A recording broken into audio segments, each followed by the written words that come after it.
An airplane kept flying, even though everyone inside was no longer responding. For almost 2 hours, it just continued. No voice. No answer.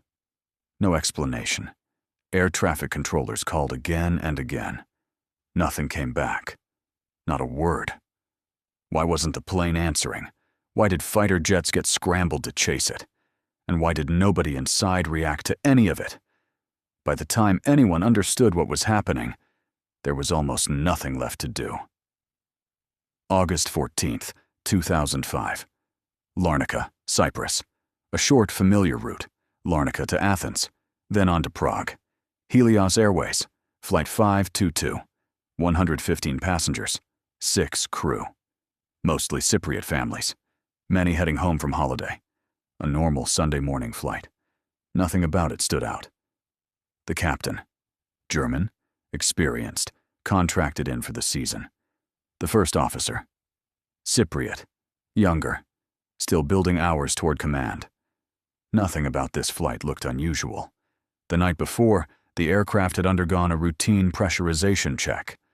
One small switch, used during that check, controlled how the cabin would seal itself in flight. After the check, it needed to be returned to automatic. It wasn't. No one caught it. Not during the walk-around, not before departure. And the aircraft climbed into the sky exactly as planned. Minutes after takeoff, a chime sounded in the cockpit. An alert. Ambiguous. Easy to misread. The same warning tone meant 2 very different things. One meaning, a minor takeoff configuration issue.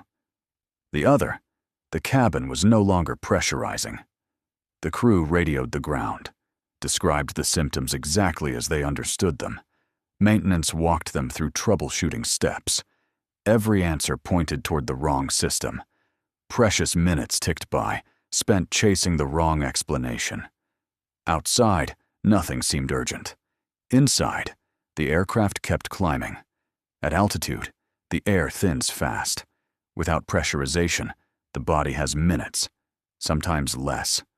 The automatic masks deployed, but oxygen alone wasn't the full answer. Hypoxia doesn't announce itself. It just quietly takes the mind first. Judgment fades before fear even has the chance to. From outside, the jet looked perfectly fine. Cruising. Steady.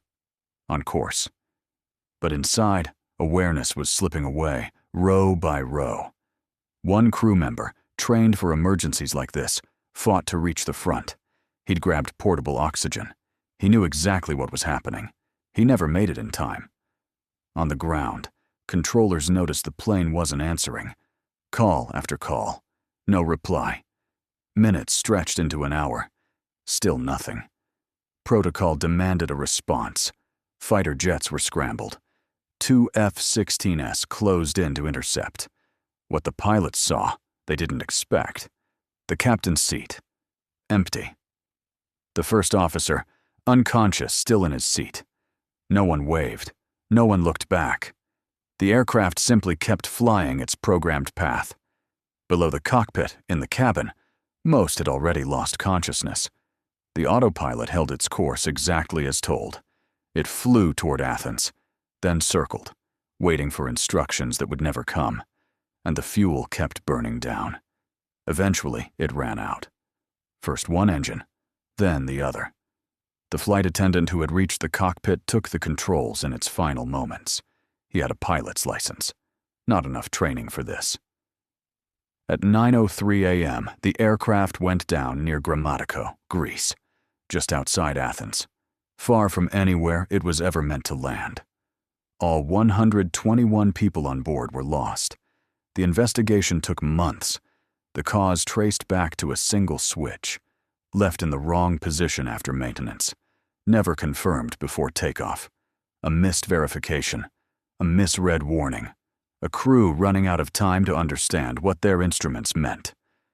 One overlooked step, that's all it took. Afterward, airlines rewrote training, clarified warning systems, changed how this exact failure gets caught. Today, that same switch, it checked and double-checked by design. Modern aviation is built on lessons. Some were written in manuals. Others were written in silence.